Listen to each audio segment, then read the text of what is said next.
Disiplina, nakatutulong ba o nakakasama? Isa sa mga kaugalian na dapat taglayin ng isang estudyante ay ang pagkakaroon ng disiplina sa sarili.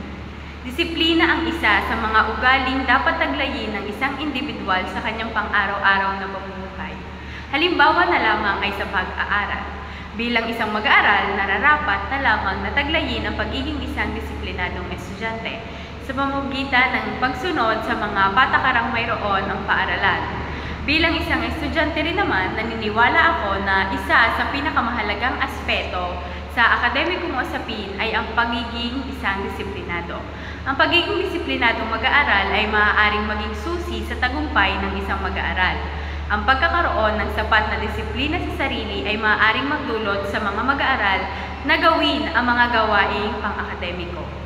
Ang pagiging isang disiplinado ay hindi lamang umiikot sa pag-aaral, kundi isa rin itong daan upang mabuo ang pagkakaroon ng isang mabuting karakter sa labas man o sa loob ng paaralan.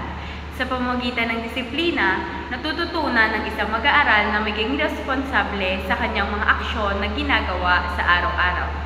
Natutulungan nilang gampanan ang kanilang tungkulin bilang isang mag-aaral, anak o kaibigan. Hindi maitatanggi na napakahalaga ng disiplina sa buhay ng isang tao. Ngunit gayunpaman, kinakailangan ding matutunan kung paano ito balansehin. Halimbawa na lamang ay sa oras ng pagpapahinga at interes. Sa makatuwid, ang disiplina ay nagsisilbing kasangkapan natin bilang isang mag-aaral, ngunit hindi dapat ito hinahayaan na maging hadlang sa ating tagumpay.